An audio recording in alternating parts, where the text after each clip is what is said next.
Good morning class. आज हम लोग रीजनिंग के लिए नए एक चैप्टर की शुरुआत करते हैं। मैं दिनेश अग्रवाल आपको एसएससी के लिए रीजनिंग के कुछ एक अध्यायों की तैयारी करवा रहा हूं, जिनमें से कुछ एक अध्याय हो चुके हैं और कुछ एक अध्याय आगे हम लोग पढ़ने वाले हैं। आज जिस अध्याय के बारे में हम लोग पढ़ने वाले हैं ये किसी भी कम्पिटिटिव एग्जाम के पॉइंट ऑफ व्यू से बहुत महत्वपूर्ण एक भाग है और सभी परीक्षाओं में इसके क्वेश्चंस आपके लिए होते हैं। ठीक है, तो रीजनिंग में हम लोग पढ़ रहे हैं आज रक्त संबंध, blood relation is an important aspect of the any kind of exam. Reasoning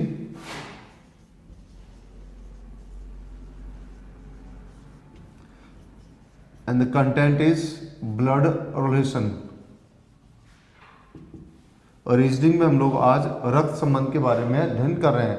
SSC के पॉइंट ऑफ व्यू से 1 से 2 क्वेश्चन, और अगर हम लोग यही क्वेश्चन किसी भी और एग्जाम के लिए सोचें तो 5 तक भी संभव है। अप टू 5 तक भी क्वेश्चंस आपके लिए आ सकते हैं। What is blood relation? First of all the word is blood relation. पहले हम इस शब्द पे हम लोग डिस्कशन करते हैं। What is blood relation? मैंने कई बार समझाया था the relation which are based on blood is known as blood relation. ऐसे सभी रिश्ते जिनके बनने का आधार रक्त हो, रक्त संबंध कहलाते हैं। ऐसे सभी संबंध जिनके बनने का आधार रक्त हो, रक्त संबंध कहलाते हैं। ब्लड जो हमें बर्थ, जन्म से आया होता है या जन्म से आया है, उस रक्त की बात कर रहा हूं। रक्त वो जो हमें जन्म से आया। Then we can say the relation which are made by birth. संबंध ऐसे जो ब्लड से बने, ब्लड वो जो हमें जन्म से आया हो, और हम कह सकते हैं रिश्ते ऐसे जो हमें कहां से आए हो, जन्म से आए हो। All that kind of the relation which are made by birth by blood. Birth हमें देने के लिए उत्तरदायी होते हैं हमारे parents. Then we can say again the relation which are based on our parents. रिश्ते ऐसे जो हमारे पेरेंट्स पे बेस्ड हो, रिश्ते ऐसे जो हमारे बर्थ पे बेस्ड हो, रिश्ते ऐसे जो हमारे ब्लड पे बेस्ड हो, ब्लड रिलेशन कहलाते हैं। रक्त संबंध वे सभी संबंध जो हमारे माता पिता ने जन्म से हमारे ब्लड में ही ट्रांसफर कर दिए थे, ऐसे सभी संबंधों को हम लोग रक्त संबंध कहते हैं। पहला कंसेप्ट रक्त संबंध किसे कहते हैं। अगला कंसेप्ट रक्त संबंध के लिए अगर मैं आपसे रिश्ते पूछता हूं तो आप अभी बहुत सारे उदाहरण दे सकते हैं। घर में चाचा चाची, पापा मम्मी, और यहाँ से अगर बुआ फूफा, मामा मासी और नाना नानी, दादा दादी, बहुत सारे रिलेशन आप अभी एग्जाम्पल्स में दे सकते हैं। बट इज व्हाट कि अगर हम लोग रिलेशंस की यहाँ पर बात करते हैं तो रिलेशंस को मोटा मोटी जो कैटेगराइज किया गया, मैंने 3 तरह के रिश्तों में कैटेगराइज कर रखा है। Number 1 parent to child. रिश्ते ऐसे जो पेरेंट से चाइल्ड को मिले हों, फर्स्ट रिलेशन। रिश्ते ऐसे जिसमें माता पिता और संतान की बात की गई हो, फर्स्ट थिंग। नंबर 2 सेकंड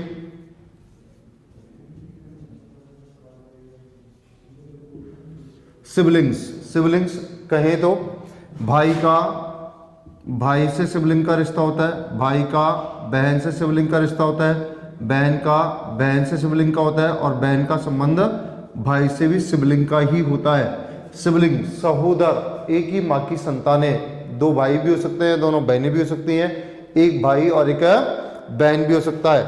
ठीक है, एक भाई और एक बहन भी हो सकती है। तो हम लोग कहें कि रिलेशंस जो जन्म से आए, माता पिता से आए, ऐसे सभी संबंध रक्त संबंध कहलाते हैं। लेकिन अगर हम लोग सामाजिक दृष्टि से देखें तो संबंधों को हम 3 दायरों में फिक्स कर सकते हैं। ऐसे सभी संबंध जिनमें पेरेंट और चाइल्ड की बात होती हो, ऐसे सभी संबंध जिनमें सिबलिंग्स की बात होती हो, और ऐसे सभी संबंध जिनमें हस्बैंड एंड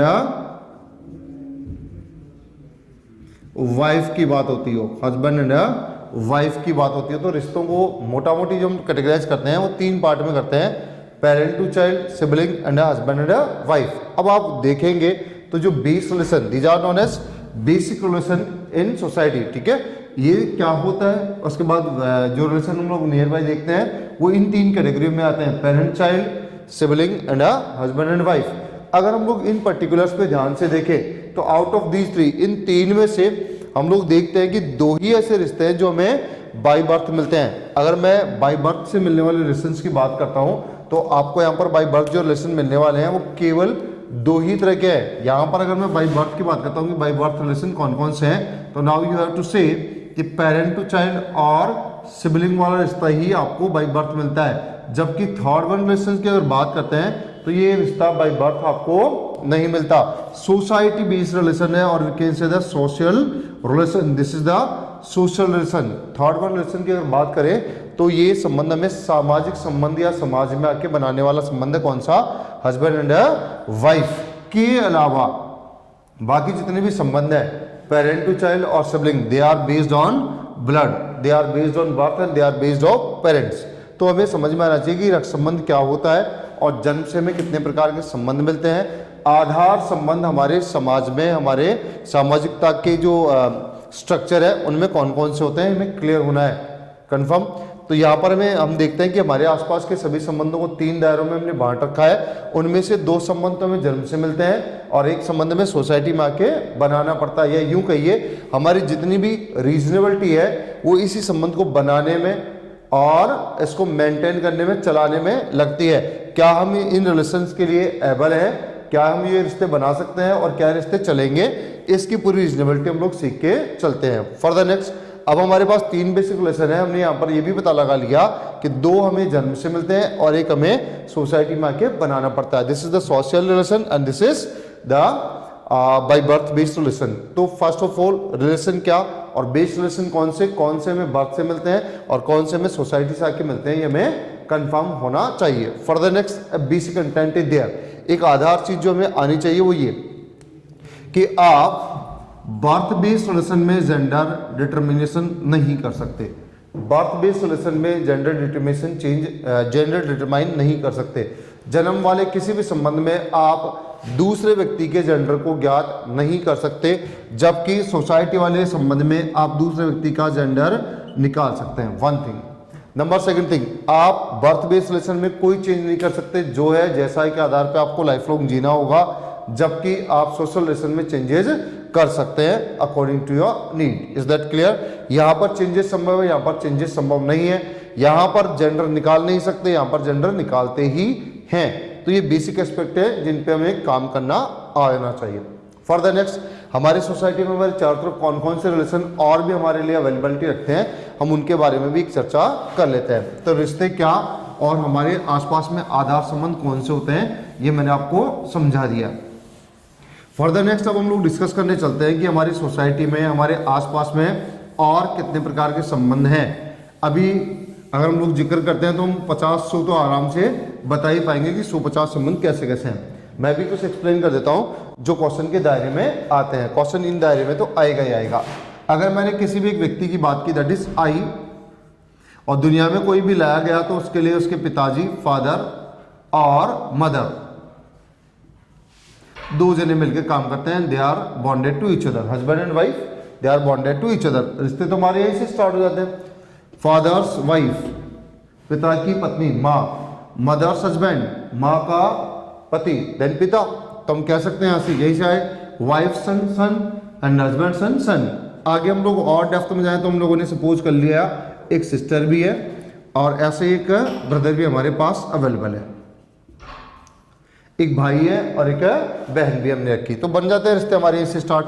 ब्रदर सिस्टर, भाई की बहन बहन, brothers brother brother, brothers mother mother and brothers father father. ऐसे हम लोग किसी भी पर्टिकुलर रिलेशन के लिए जा सकते हैं। मैंने कहा कि वाइफ सन सिस्टर, पत्नी के बेटे की बहन, पत्नी के बेटे की बहन बेटी, पत्नी के बेटे की बहन बेटी। ऐसे पति के बेटे का भाई, husband son brother, that is son. तो आपको ये रिलेशन बनाना आना चाहिए। क्वेश्चन में इससे ऊपर आपके लिए जा भी नहीं पाएगा। क्लियर? आगे हम लोग चलते हैं। और रिलेशन जो हमारे लिए नियर बाई हो सकते हैं वही फादर्स फादर, पिता का पिता, grandfather, same as father's mother, grandmother, and they are bonded to each other. ठीक है, ऐसे हम लोग जा सकते हैं। Mother's mother and mother's father, again they are bonded to each other. Mother's mother maternal grandmother and mother's father maternal grandfather. मैंने कहा पिता का पिता दादा, पिता की माँ दादी, माँ की माँ नानी, माँ का पिता नाना। ऐसे आप वापस और आ सकते हैं। फादर्स ब्रदर, पिता का कोई भाई भी है तो आप उसे बोलेंगे uncle. Father sister, that is aunt, पिता की बहन बुआ और पिता का भाई चाचा या ताऊ। ठीक है, ऐसे यहाँ पर भी आ सकते हैं father's brother, mother's brother is maternal uncle and mother's sister is maternal aunt. आपके पास एक ये ग्राफ कुछ ऐसा आप बना सकते हैं जो कि एक पीढ़ को शो करेगा। फैमिली ट्री को लिए हम कह सकते हैं कि ये फैमिली को ट्री आपके पास अवेलेबिलिटी रखता है, कोई फैमिली ट्री है जो हमारी नियर बाय रिलेशन को शो करता है। अब यहाँ से हम लोग और पढ़ते हैं, यहाँ से आगे तो ब्रदर है, यहाँ से भी ब्रदर, ये भी ब्रदर, ये सन, ये भी सन, यहाँ से daughter, daughter, sister, sister and a brother.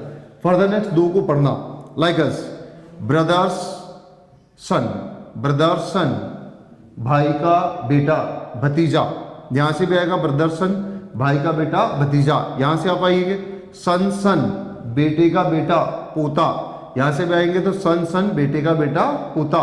यहां से ये बेटी का बेटा, बेटी का बेटा ग्रैंडसन, यहां से भी आएंगे तो ग्रैंडसन, यहां से भी ग्रैंडसन, बट इज व्हाट, यहां से बोलेंगे पोता, यहां से बोलेंगे हम लोग दोहिता या नवासा। यहां से भैया daughter son, that is grandson नवासा। सिस्टर्स सन नेफ्यू, भाई का बेटा भी नेफ्यू है और बहन का बेटा भी नेफ्यू है। भाई का बेटा भतीजा और बहन का बेटा भांजा, सेम एज यहां से भी भांजा। फर्दर नेक्स्ट हम लोग चलते हैं, यहां से हम लोग चलते हैं brother's father, that is father, brother's father, father same as brother's wife, brother's wife that is sister in law, भाभी, ब्रदर्स वाइफ भाभी, सिस्टर इन लॉ।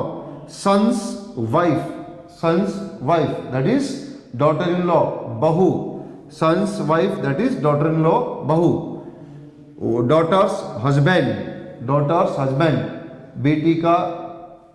बेटी का पति, दामाद, जमाई, सेम एज डॉटर्स हस्बैंड, जमाई। Sister's husband, brother in law, जीजा बहनोई, सिस्टर्स हस्बैंड तो आप कहेंगे बहनोई या जीजा, वाइस वर्सा। यहां से आइए husband's sister, sister in law, husband's brother, brother in law, पति की बहन ननद, पति का भाई देवरिया ज्येष्ठ, husband's father, father in law, husband's mother, mother in law, पति की माँ सास और पति का पिता ससुर, vice versa. Wife's father, father in law, wife's mother, mother in law, पत्नी का पिता ससुर, पत्नी की माँ सास, wife's brother, brother in law and wife sister, sister in law. पत्नी का भाई साला और पत्नी की बहन साली। तो ये रिलेशन आपको एनालाइज करने आने चाहिए। तो बेसिक रिलेशन है, क्वेश्चन इनसे बाहर नहीं जाता। फर्दर नेक्स्ट हम लोग इनको और ग्रो कर देते हैं, वापस आते हैं। फादर सिस्टर अंकल, पिता का father's brother is uncle, uncle's wife aunt, पिता का भाई चाचा, चाचा की चाची, चाचा की चाची दादी होती है, चाचा की वाइफ, पिता का भाई चाचा, चाचा की पत्नी चाची, पिता की बहन बुआ aunty, aunty husband uncle, mother's brother maternal uncle, maternal uncle's wife maternal aunt, माँ का भाई मामा, मामा की पत्नी मामी, माँ की बहन मासी, मासी का हस्बैंड मासा, sisters husband brother in law बहनोई या जीजा, भाई की पत्नी भाभी सिस्टर इन लॉ। और फर्दर बढ़ा देते हैं, मामा मामी की संतान, इंग्लिश में बोले तो कजन, मौसा मौसी की संतान कजन, बहन और बहनोई की संतान nephew and niece, same as भाई और भाभी की संतान भी नेफ्यू और नीस ही होगी। मैं प्रोनाउंसिएशन सिखा रहा हूं, किस रिश्ते को क्या क्या बोलते हैं, आना चाहिए हमें। बुआ और फूफा की संतान कजन, एंड चाचा और चाची की संतान ये भी कजन आते हैं। मामा और मामी के मौसेरे, मामा और मामी के ममेरे, मौसा और मौसी के मौसेरे, बहन और बहनोई के भांजा और भांजी, और उसके बाद में भाई और भाभी के भतीजा और भतीजी। तो बुआ और फूफा के बुएरे या फूफेरे, बुएरे गलत शब्द है, जबकि हम लोग बोलते हैं फूफेरे भाई, बिकॉज ऑफ व्हाट, कि रिश्तों में आज भी पुरुष की महत्ता ज्यादा है, इसलिए बुआ के बुएरे ना होके फूफा से फूफेरे, तो फूफेरे। और ऐसे ही आप चाचा और चाची के चचेरे, तो ताऊ और ताई के नहीं होता शब्द, है ना। इसलिए क्यों, क्योंकि चाचा चाची के ही बोलते हैं हम लोग, कजन ही बोलते हैं इंग्लिश में, cousin cousin cousin cousin. This is nephew and niece and this is again nephew and niece. तो रिश्ते में किसको क्या बोलेंगे मैंने आपको एक बार के लिए समझा दिया। साथ में आपको जो दिखना चाहिए वो ये कि रिश्ते हमें इस पर्टिकुलर पर्सन के रिस्पेक्ट में सोचे तो दो व्यक्तियों से मिलते हैं, रिश्ते माँ से और रिश्ते पापा से। किसी भी एक पर्सनैलिटी को रिश्ते दो जनों से मिलते हैं, रिश्ते माँ से, माँ वाले रिश्तेदार और पिताजी वाले रिश्तेदार। और इसीलिए जो पिताजी वाले रिश्तेदार हैं उनको हम बोलते हैं पैटर्नल। पैटर्नल मतलब पापा वाले, और यहां से आप आ गए तो मैटरनल। मैटरनल मतलब माँ वाले, माँ से मैटरनल और पापा से पैटर्नल। तो किसी भी एक पर्टिकुलर पर्सन को रिश्ते दो जनों से मिलते हैं, पापा से पैटर्नल और माँ से मैटरनल। और अब जो मैंने अभी बात बोली थी मेल डोमिनेटिंग नेचर, जैसे फूफा से फूफेरे, इसीलिए कभी भी ध्यान रखना हम पापा वाले शब्दों में पैटर्नल प्रीफिक्स नहीं लगाते, जबकि माँ वाले किसी भी रिश्ते को आप पैटर्नल मैटरनल वर्ड प्रीफिक्स लगा के शो करते हैं कि आज भी माँ से मिले रिश्तों को हमें शो करना पड़ता है। तो किसी भी एक पर्सनैलिटी को रिश्ते दो जनों से मिलते हैं, माँ से और पापा से। तो हम लोग इन रिश्तों को समझे, पैटर्नल कौन से होते हैं और मैटरनल रिलेशन कौन से हैं। सेम एज रिलेशंस को ग्रुप में डिवाइड करना, पैटर्नल रिलेशन और मैटरनल रिलेशन। आगे जो फर्दर आपको आना चाहिए वो ये कि मैटरनल प्रीफिक्स लगता तो है, लेकिन कब, जब हम इस व्यक्ति के रिस्पेक्ट में इसकी माँ के लिए ऊपर चले जाएं। माँ के रिस्पेक्ट में किसी भी ऊपर जाने के लिए रिश्ते में हम लोग पहले जोड़ के बोलते हैं क्या, मैटरनल प्रीफिक्स। ठीक है, पहले हमें मैटरनल बोलना पड़ेगा, उसके बाद रिश्ता बोलना पड़ेगा। Like that, what, father's father grandfather, but is what, mother's father maternal grandfather. हमें बोलना पड़ता है पिता का पिता दादा, ठीक है, माँ का पिता नाना। लेकिन जब इंग्लिश वाइज चलते हैं तो हम लोग यहाँ पर ग्रैंडफादर बोलते हैं और इनको बोलते हैं मैटरनल ग्रैंडफादर। मतलब जब इनके थ्रू रिस्पेक्ट में ऊपर जाएंगे रिश्ते में तो हमें मैटरनल वर्ड प्रीफिक्स मतलब पहले लगा के फिर रिश्ता बोलना पड़ेगा। जैसे पिता का भाई अंकल, सेम एज माँ का भाई भी अंकल ही है, लेकिन कौन सा अंकल है, मैटरनल अंकल। तो कभी भी माँ वाले रिश्तों को हम लोग स्पेसिफाई लगाते हैं, स्पेसिफाई करते हैं और मैटरनल प्रीफिक्स जोड़ते हैं। तो हमें रिश्ते हमारे आसपास में कौन कौन से होंगे और मैक्सिमम रिलेशन क्या क्या है वो मैंने आपको समझाया कि हमारे आसपास में ही रिश्ते हैं और क्वेश्चन इनसे बाहर नहीं जाता कभी भी। बस मैंने तो पूरा पेड़ बना दिया आपके लिए। क्वेश्चन में कोई भी एक छोटी सी ब्रांच आपके पास रिलेशन के लिए आ सकती है, ब्रांच किसी भी स्टैंडर्ड या किसी भी तरह की हो सकती है, इनसे बाहर ब्रांचेस के क्वेश्चन नहीं जाता।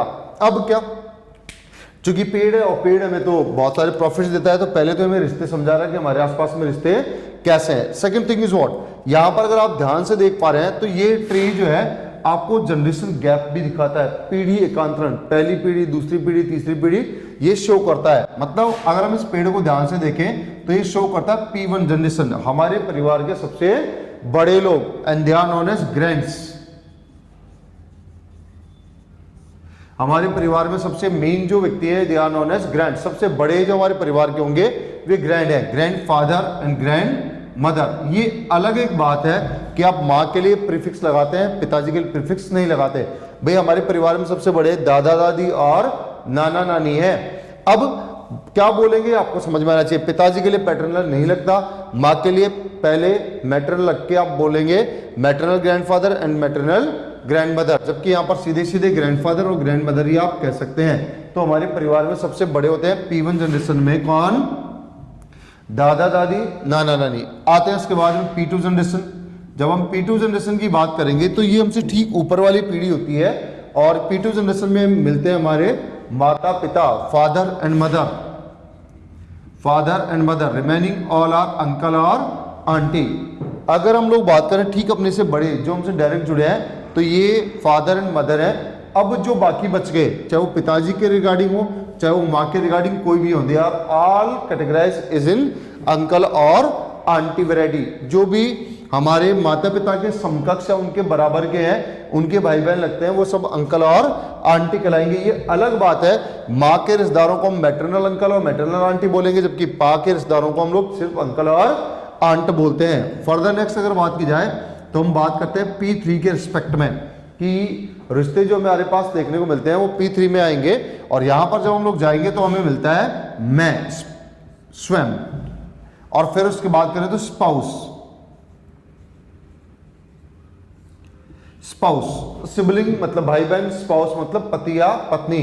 अगर मैं मेल हूं तो मेरी स्पाउस पत्नी होगी, और अगर मैं फीमेल हूं तो मेरा स्पाउस मेरा हस्बैंड होगा। मैं और मेरी पत्नी, उसके बाद मेरे सिबलिंग्स और उनके स्पाउस, मेरे कजन और उनके भी स्पाउस, ये सभी लोग हम लोग आते हैं P3 में। P3 मतलब भाई बहनों वाली कंसेप्ट है कि P3 में हम अपने बराबर के सभी लोगों को मानते हैं, जहां पर मैं, मेरी पत्नी, मेरे भाई बहन, उनके पति और उनकी पत्नियां, मेरे चचेरे, मेरे फुफेरे, मौसेरे, भाई बहन और उनके भी पति पत्नियां, ये हम लोग अपने आप को कहां पर मानते हैं? P3 जनरेशन में मानते हैं। अब जब हमें P4 देखना है तो हम अपने आप को एक पीढ़ी ऊपर ले जाएंगे, कि हम जब ऊपर जाएंगे मतलब इन द सेंस P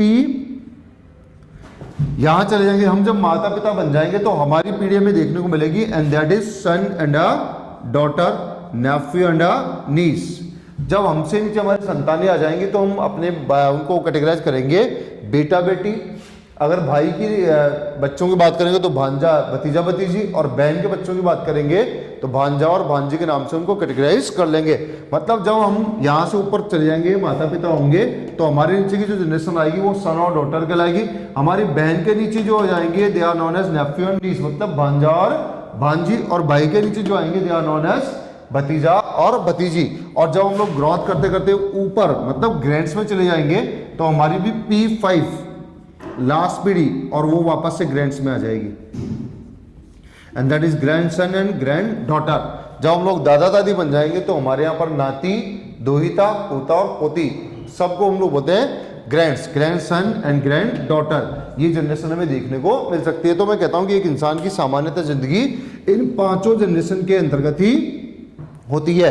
जब हम पैदा होते हैं तो हम अपने ग्रैंड्स को देखते हैं, और जब हम लोग निकलते हैं ऊपर तो भी हम अपने ग्रैंड्स को ही देखते हैं। मतलब जहां से शुरू वहीं से खत्म। जब जिनको देख के हम पैदा हुए, दादा दादी को देख के पैदा हुए, जिस दिन हम दादा दादी बन लेते हैं तो इसका मतलब हमारा टिकट भी बन चुका होता है। आगे बढ़ते हैं। आगे के नाम पे मान लीजिए आप अपने दादाजी के पिताजी को भी आपने कहीं देखा तो उनको आप कैटेगराइज करेंगे ग्रेट की कैटेगरी में। अगर आप अपने दादाजी के पिताजी को देखा तो वो आपके थे ग्रेट ग्रैंड फादर, और जैसे ही वो ग्रेट हुए तो हम भी ग्रेट हो गए थे। और हम ग्रेट क्या हो गए थे? हम आ गए थे ग्रेट ग्रैंड सन में। हम किस में आ गए? ग्रेट ग्रैंड सन में आ गए। तो उनसे ऊपर जितनी भी पीढ़ियां तो उनको हम लोग ग्रेट ग्रेट ग्रेट के नाम से कहेंगे, और नीचे भी जितना होगा तो वो भी ग्रेट की कैटेगरी में ही चले जाएंगे। फॉर द नेक्स्ट और एक बेसिक है कि जब क्वेश्चन के दौरान हम इस डायग्राम का प्रयोग करेंगे तो आपको क्या विशेष ध्यान रखना है कि कभी भी कोई भी क्वेश्चन जो स्टार्ट होता है वो आपको अपने आप से ही करना होता है, और हम अपने आप को कहां पर मानते हैं?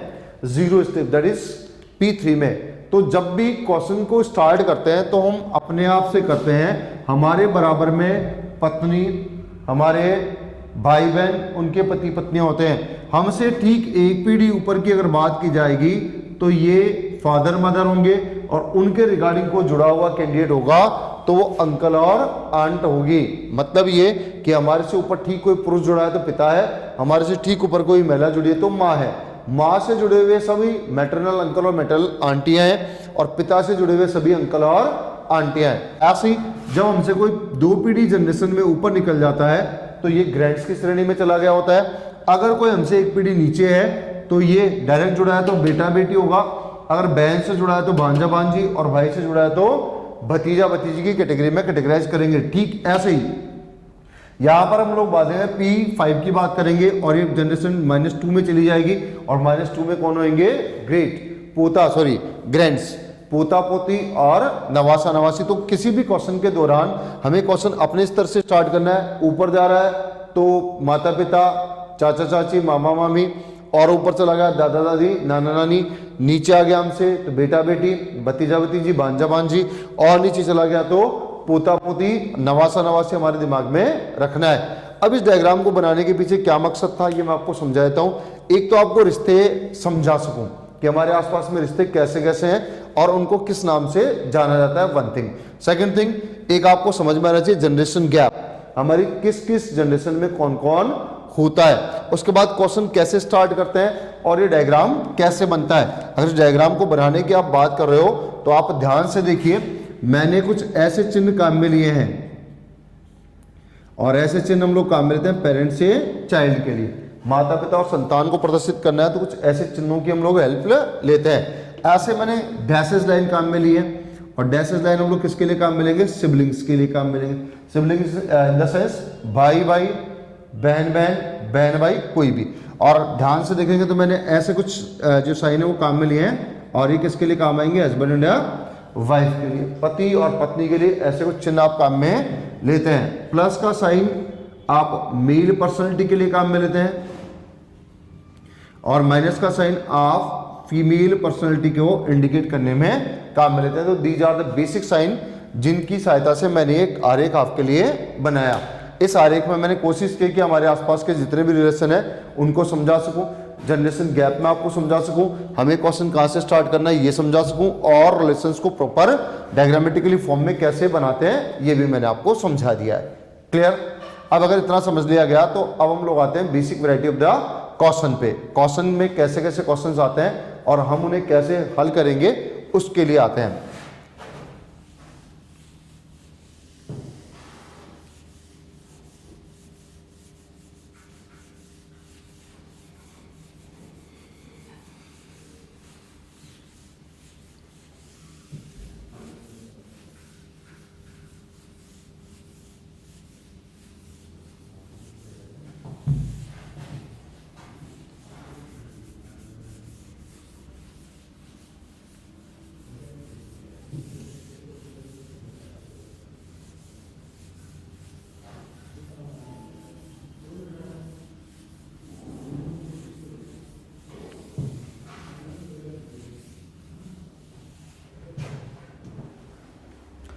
फर्दर नेक्स्ट हम लोग एक बेसिक टर्म और डिस्कस कर लेते हैं। जैसा कि मैंने पहले भी कहा था, जेंडर्स के बारे में हमें कुछ एक बेसिक नॉलेज होना चाहिए। लाइक एज व्हाट, कि हम किस केस में जेंडर फाइन कर सकते हैं और किस केस में जेंडर फाइन नहीं कर सकते, ये भी हमें आना चाहिए। लाइक एज व्हाट, मैंने आपको कहा था किसी भी जन्म वाले संबंध में आप जेंडर नहीं फाइन कर सकते, जबकि आप सोशल रिलेशन में जेंडर फाइन कर सकते हैं। जैसे मैंने आपको रिलेशन दिया, A is a father of B, A is a father of B. B कौन है, आप जेंडर डिटरमाइन नहीं कर पाएंगे, कैसे ही करके लीजिए आप क्वेश्चन में जेंडर डिफाइन नहीं कर पाएंगे। Vice versa, B is a son of A, तो आप ए के बारे में कुछ भी नहीं कह सकते। Same as if A is a mother of B, तो आप बी के बारे में कुछ भी नहीं कह सकते। और ऐसे अगर आपको दिया गया B is a daughter of A, तो भी आप ए के बारे में कुछ भी नहीं कह सकते। मतलब क्या कि जैसे ही आपको जन्म वाले किसी रिश्ते के बारे में बताया गया तो आप उसमें कॉम्प्लीमेंट्री पार्ट मतलब दूसरे व्यक्ति के बारे में कुछ भी सक्षम नहीं है कहने में कि वो मेल है कि वो फीमेल है। हम दूसरे व्यक्ति के बारे में ये नहीं कह सकते कि वो मेल है कि फीमेल है। एक जैसे ही मैंने कहा कि किसी और रिलेशन की बात करें, like as what, P is brother of Q, P Q का भाई है। व्हाट अबाउट क्यू, बहन भी हो सकती है और भाई भी हो सकता है। ऐसा यहां पर भी मैंने कहा ए अगर फादर है तो बी बेटा भी हो सकता है, बेटी भी हो सकती है। बी अगर बेटा है तो ए माँ भी हो सकती है और पिता भी हो सकते हैं। ऐसे ही ए माँ है तो बी बेटा बेटी, बी बेटी है तो ए माँ और पिता कौन होंगे नहीं कह सकते। पी भाई है तो क्यू भाई भी हो सकता है, बहन भी हो सकती है। Vice versa, if P is a sister of Q, that means again Q में बी ए मेल और अ फीमेल। मेल होगा तो ब्रदर हो जाएगा और अगर फीमेल है तो सिस्टर हो जाएगी, पर है क्या नहीं पता। उल्टा कहा गया पी क्या लगेगा यदि आपको क्यू के बारे में पता है। तो आपको अगर क्यू के बारे में पता है तो पी का जेंडर क्वेश्चन मार्क ही रहेगा। अगर क्यू ब्रदर लगता है पी का तो पी का पता नहीं है। ऐसे ही पी के लिए आप तब भी नहीं कह पाएंगे जब क्यू का जेंडर आपको पता है। Q is sister of P, तो पी का जेंडर आपको क्वेश्चन मार्क ही रखना है। तो आप ध्यान से देखेंगे तो इन दोनों केसेस में आप जेंडर डिटरमाइन नहीं कर पा रहे, आप दूसरे व्यक्ति का जेंडर डिटरमाइन नहीं कर सकते हैं। जबकि अगर मैंने आपको कहा F is a wife of H, F is a wife of H, तो आप एच पे क्वेश्चन मार्क नहीं लगा सकते। कब, जब आप चैप्टर ब्लड रिलेशन का पढ़ रहे हैं तो आप यहाँ पर एच पे क्वेश्चन मार्क लगाएंगे, इसका मतलब आप चैप्टर को चैलेंज कर देंगे। तो यहाँ पर हमें मान के चलना है कि एक हस्बैंड है तो दूसरा वाइफ ही है, एक वाइफ है तो दूसरा कौन होगा, हस्बैंड ही है। तो हमें यहाँ पर देखना है कि if F is a wife of H then H must be a male personality and they are the husband and wife. अगर एफ जो है वो महिला है तो एच का पुरुष होना जरूरी है। तो हम कब जेंडर डिटरमाइन कर सकते हैं अपने आप और कब हम लोग जेंडर डिटरमाइन नहीं कर सकते, इसका डिफरेंस भी आपको क्वेश्चन से पहले आना चाहिए। हम किस केस में तो जेंडर निकाल लेंगे और किस केस में हम लोग जेंडर नहीं निकाल पाएंगे, ये कंसेप्ट भी हमें क्लियर होना चाहिए। कब तो हम लोग ज्ञात कर सकते हैं और कब हम लोग ज्ञात नहीं कर सकते जेंडर, ये भी हमारे लिए इंपॉर्टेंस ही रखता है। तो क्वेश्चन पे जाने से पहले ये एक आधार आइडिया बेसिक विचार जिसको हम लोग बोले वो भी आपको क्लियर होना था। फर्दर नेक्स्ट आते हैं हम लोग क्वेश्चन की वैरायटी पे। ब्लड रिलेशन में बेसिक एस्पेक्ट्स मैंने आपको समझा दिए सारे कि ब्लड रिलेशन में बेसिक क्या क्या है और हम जो है कैसे किस तरीके से क्वेश्चंस के बेस को समझते हैं, रिश्ते क्या होते हैं, हमारे आसपास में कौन कौन से रिलेशन है, हम उन सब की बात करें। Further next type of relation की बात करते हैं। टाइप ऑफ रिलेशंस में आप जाएंगे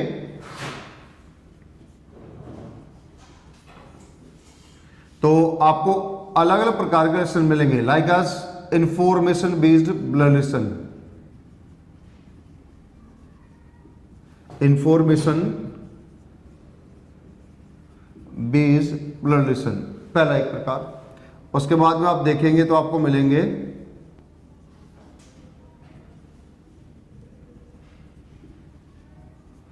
कोडिंग बेस्ड ब्लड रिलेशन और फाइनली हम लोग जो पढ़ेंगे वो आएगा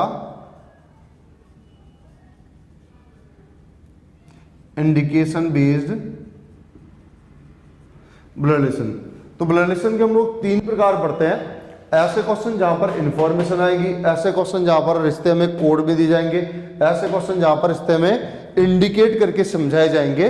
तो तीन प्रकार के रिश्तों को हम लोग यहाँ पर डिस्कस करने वाले हैं। इंफॉर्मेशन मतलब सूचना वाले, कोडिंग मतलब कूट लेखन वाले और इंडिकेशन मतलब इशारों या संकेत वाले क्वेश्चन जो हमारे लिए रक्त संबंध के लिए आते हैं। अब अलग अलग वैरायटी को लेते हैं और कैसे कैसे इनको सॉल्व करेंगे का बेस मैं आपको समझा देता हूं कि आपको अगर ये क्वेश्चन मिलते हैं तो आप किस तरह के क्वेश्चंस को कैसे ट्रीट करेंगे, कैसे सॉल्व करेंगे, ये मैं आपको समझा देता हूं। तो फर्स्ट ऑफ ऑल पहला प्रकार हम लोग जो है डिस्कस करने जा रहे हैं और उस प्रकार को हम लोग बोलते हैं इंफॉर्मेशन या सूचना पर आधारित,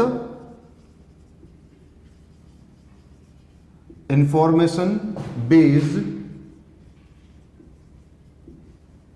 बीआर। ऐसे क्वेश्चन जहां पर आपको रक्त संबंध के सापेक्ष सूचनाएं दी गई हैं, जैसा कि इसका नाम ही कहता है क्वेश्चन में हमें इंफॉर्मेशन दी जाएगी, सूचना दी जाएगी, इंफॉर्मेशन दी जाएगी। इंफॉर्मेशन बेस्ड बीआर में हमें इंफॉर्मेशन दी जाएगी। इंफॉर्मेशन किसके सापेक्ष या कैसी दी जाएगी तो हम क्लियर कर सकते हैं, रक्त संबंध या संबंधों की इंफॉर्मेशन दी जाएगी हमें रिलेशन के रिगार्डिंग, हमें संबंधों के सापेक्ष सूचनाएं मिलेगी। मैंने कहा इंफॉर्मेशन बेस्ड बीआर में हमें इंफॉर्मेशन दी जाएगी। इंफॉर्मेशन हमें किसकी दी जाएगी तो क्लियर कर लें, इंफॉर्मेशन हमें दी जाएगी रिश्तों की। और जब भी रिश्ते आए तो मैंने आपको पहले ही समझा रखा है कि रिश्ते आए तो छोड़ने नहीं है, रिश्ते आए तो हाथों हाथ कर लेना है। क्या करोगे, डायग्राम को प्लॉट कर लोगे। रिश्ता अगर आ जाए तो उसे छोड़ना नहीं है, हाथों हाथ बना लेना है उसका आरेख। रिश्ते समझ में आए आते ही उसको बना लेंगे आरेख। लेकिन आरेख कैसे बनाते हैं को मैंने पहले ही आपको समझा रखा है कि आरेख जब भी बनाए तो ऐसी कुछ लाइन आप पेरेंट्स से चाइल्ड के लिए प्लॉट कर सकते हैं, ठीक है। डैशेस लाइन आप काम में ले सकते हैं सिबलिंग्स के लिए। ऐसे double arrow horizontal broad line जब आप काम में लेंगे तो ये आप काम में ले सकते हैं हस्बैंड एंड वाइफ के लिए, प्लस आप मेल को इंडिकेट करने के लिए और माइनस आप फीमेल को इंडिकेट करने के लिए काम में ले सकते हैं। तो ये सब चिन्ह काम में लेकर के आप क्या बना लेंगे, इनका डायग्राम बना लेंगे। और जैसे आपका डायग्राम कंप्लीट होगा तो आप क्वेश्चन के आंसर दे सकते हैं। तब आप क्या कर सकते हैं, क्वेश्चन के आंसर दे सकते हैं। तो पहला काम आपका जो आया था वो क्या कि आपको इंफॉर्मेशन दी जाएगी। इंफॉर्मेशन वाले क्वेश्चनों में तो आप इंफॉर्मेशन में रक्त संबंध दिए जाएंगे, आप उन संबंधों का आरेख बनाएंगे with the help of the sign, चिन्हों की सहायता से आप उसका आरेख बनाएंगे। ये आपको पहले से ही विदित है कि रिश्ते इन 3 से बाहर नहीं जाएंगे, माता पिता से संतान, भाई बहन और पति पत्नी, इनसे बाहर रिश्ते तो जा ही नहीं सकते। तो ये 3 ही प्रकार के रिश्ते वो हमें दे सकता है, मेल और फीमेल 2 जेंडर दे सकता है। तो उसका हम लोग बनाएंगे डायग्राम, डायग्राम बनाने के बाद क्वेश्चन मिलेंगे और क्वेश्चन का हम लोग आंसर देंगे। अब मैं आपको कुछ इन्फॉर्मेशन देता हूं और उन इन्फॉर्मेशन के आधार पे आपको क्वेश्चन सॉल्व करके और उनके आंसर्स देने हैं। जैसे इन्फॉर्मेशन के नाम पे दे दिया गया आपको A and B are brothers, A और बी भाई हैं।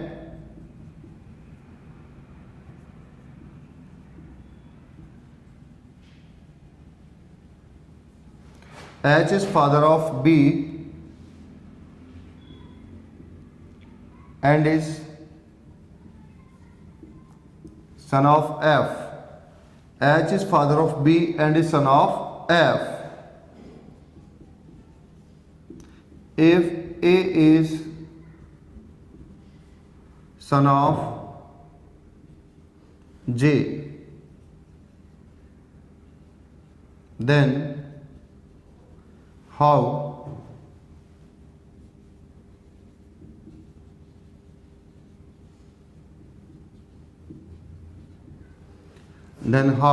J is related to F। मैंने वापस से बोला आपके लिए, A और B भाई हैं, H B का पिता है और F का बेटा है। यदि A J का पुत्र है तो J का संबंध F से क्या होगा, तो J का संबंध F से क्या होगा, आपको कैलकुलेट करना है। करें, क्वेश्चन सॉल्व करें। A और B भाई हैं, H B का बेटा है, H B का पिता है और F का पुत्र है। A J का पुत्र है तो J का संबंध F से क्या है, A and B are brothers, H is father of B and is son of F, A is son of J, then how J is related to F। Question आपके पास अवेलेबल है, आप solve करें। आते हैं कैसे इसको सॉल्व करेंगे। Solve करने के पर्पज से पहले हमें क्वेश्चन की लैंग्वेज पहचाननी आनी चाहिए। ये एक सेंटेंस है, एक इंफॉर्मेशन है, यहां पर एक इंफॉर्मेशन ये है, एक इंफॉर्मेशन ये है और एक इंफॉर्मेशन आपके पास यहां पर है। टोटल 4 इंफॉर्मेशन आपके पास उपलब्ध है। ये अपने आप में अकेली है, ये 2 को मिला के एक बनाई गई है और ये अकेली है। आपको ये पहले कंफर्म होना चाहिए कि यहाँ पर जो वर्ड एंड है ये किसके लिए, एच के लिए या बी के लिए, किसके लिए आएगा। तो आपको ये पहले से ही कंफर्म होना चाहिए कि जब भी एंड का यूज होता है, हिंदी में और का यूज होता है, तो इससे पहले 2 पर्सन्स की बात होगी और एंड हमेशा पर्सन नंबर फर्स्ट के लिए आएगा, जबकि इंग्लिश का हु और हिंदी का जो या जो कि, इससे पहले भी 2 व्यक्तियों की बात होगी और सेकंड पर्सन के लिए हमेशा जो काम में लिया जाएगा। तो जो टर्म्स आपको समझ लेनी वो ये कि एंड यहां पर किसके लिए आ गया, एच के लिए आ गया। Then statement is what, A and B are brother, H is father of B, H is son of F and A is son of J, then how J is related to F. तो आपको इस particular जो equation आपको given है का diagram बनाना है और उसके बाद क्वेश्चन के आंसर देने हैं। डायग्रामेटिकली फॉर्म के लिए आप सिंगल सिंगल स्टेटमेंट 1, 2, 3 और 4 एक एक को पिक करिए, डायग्रामेटिकली फॉर्म में कन्वर्ट करिए, आसानी से आंसर आएगा। डायग्राम में बनाते हैं। First, A and B are brother, brothers are siblings. Then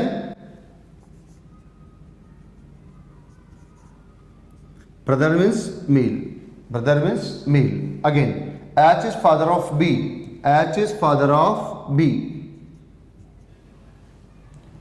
H is son of F, H is son of F, F का जेंडर पता नहीं है, A is son of J, A is son of J.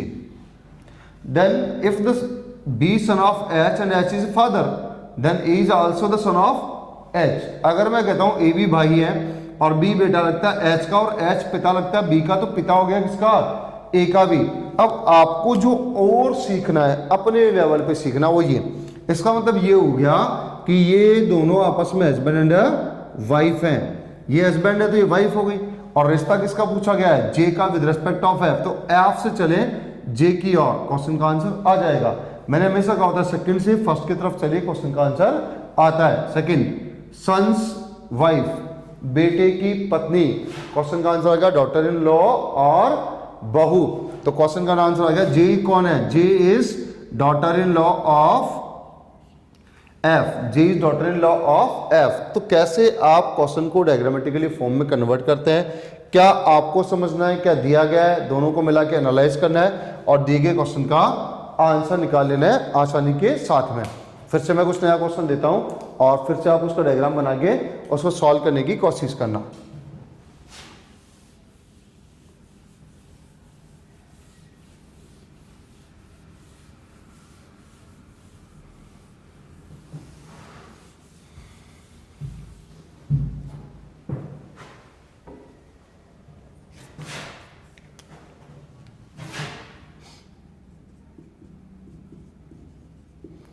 P is son of Q,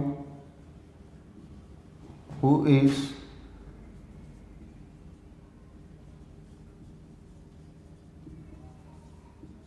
daughter of R. P is son of Q, who is daughter of R.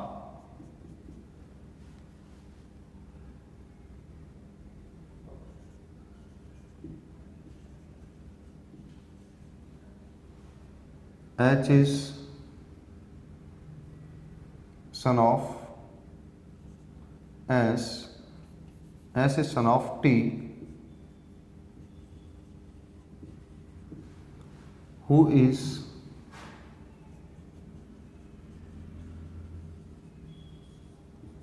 husband of R.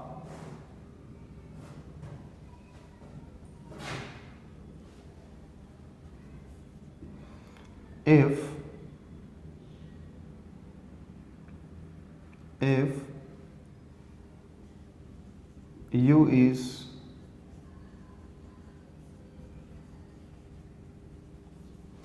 U is daughter of S, then how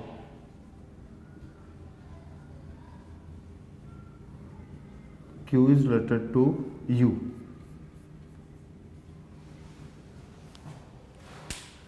Question is that P is son of Q, who is daughter of R. S is son of T, who is husband of R. If U is a daughter of S, then how Q is related to U?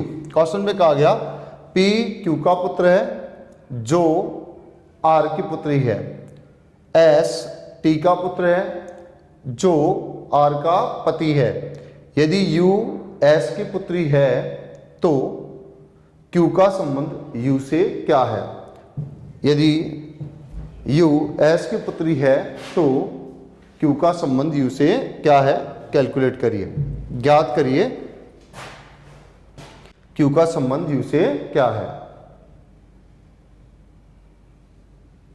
यहां पर भी जो main heddles है that is language. Language में किसको लिए क्या बोला गया, जब तक आप ये समझ नहीं पाएंगे तब तक आप इन क्वेश्चनों को आरेख में परिवर्तित नहीं कर पाएंगे, और जब तक आरेख नहीं बन पाएगा तो क्वेश्चन में रिलेशन आप नहीं ज्ञात कर सकते। तो यहाँ पर main concept is what, language को आइडेंटिफाई करना। आते हैं लैंग्वेज के लिए। अगर मैं यहाँ पर हु शब्द की बात करता हूँ तो हमें बहुत क्लियर सा कर लेना है कि हु किसके लिए आ गया, क्यू के लिए। यहाँ पर ये हु किसके लिए आ गया, टी के लिए। तो अब अगर हम लोग लैंग्वेज को देखें तो हमारे पास 5 सेपरेट लैंग्वेजेस हैं, 5 सेपरेट स्टेटमेंट है। 1 2, यहाँ पर हु के लिए क्यू काम आएगा और यहाँ पर हु के लिए टी काम आएगा। यहाँ से एक स्टेटमेंट ये वाला और उसके बाद स्टेटमेंट यहाँ, फाइनल स्टेटमेंट आपके पास ये अवेलेबल है और ये क्वेश्चंस आपके पास हैं।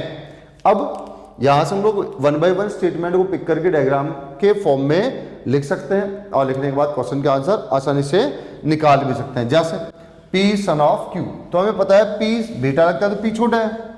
P son of Q, P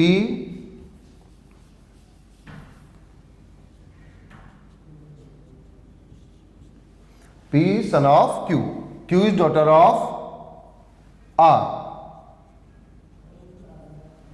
clear? R का हमें नहीं पता तो हम उसका जेंडर भी नहीं लिखते। आगे S is son of T, हमारे पास नहीं है ये। आगे बढ़ते हैं, T is husband of R. R का हस्बैंड है कौन? T.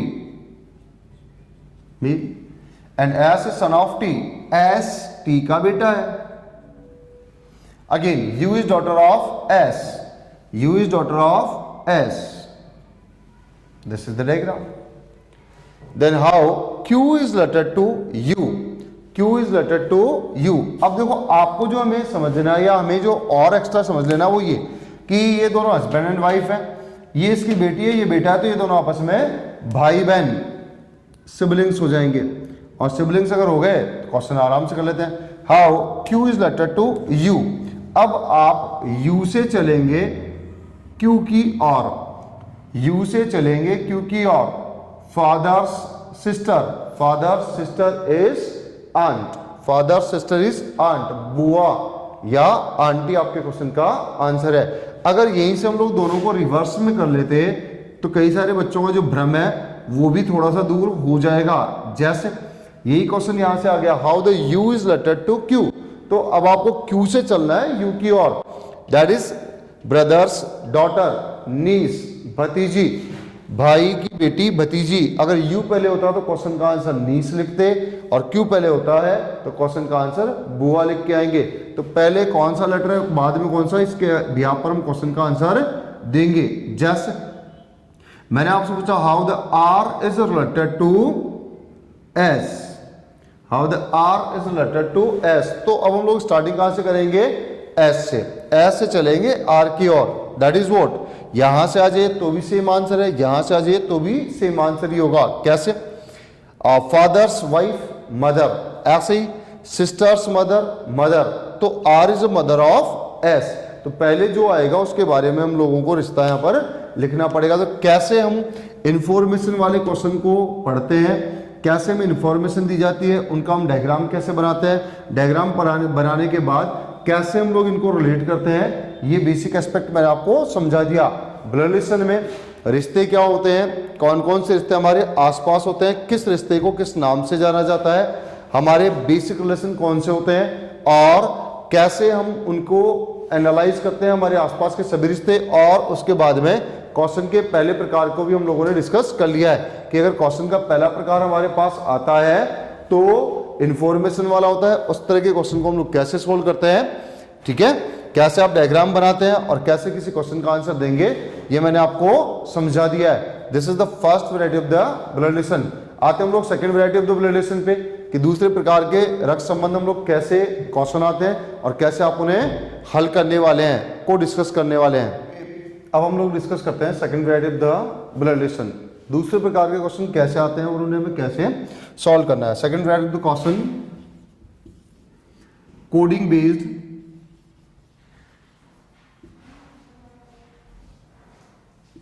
कोडिंग बेस्ड BR, ऐसे क्वेश्चन जहां पर हम लोग रिश्तों में कोडिंग के आधार पर क्वेश्चन मिलते हैं और उन्हें हम लोग कैसे सॉल्व करते हैं। आजकल यही वैरायटी सामान्यतः परीक्षाओं में चल रही है, कोडिंग बेस्ड BR। जैसा कि इसका नाम ही कहता है कि रिश्ते यहाँ पर कोड में दिए गए हैं। जैसे कि हमने कोडिंग डिकोडिंग पढ़ा, मैंने आपको समझाया था कोडिंग का मतलब था रिप्लेस करना। रिप्लेस मतलब किसी भी एलिमेंट को दूसरे एलिमेंट में रिप्लेस करके बताना ही कोडिंग कहलाता है। तो यहाँ पर कोडिंग किसका बनाया गया है या कोड किसका किया गया है, सीधी सीधी सी बात है ब्लड रिलेशन का। रिश्तों को यहाँ पर कोड में दिया जाएगा। जैसे मान लीजिए कोई एक रिश्ता आपको दिया जाएगा तो ऐसा कुछ, A has B means A is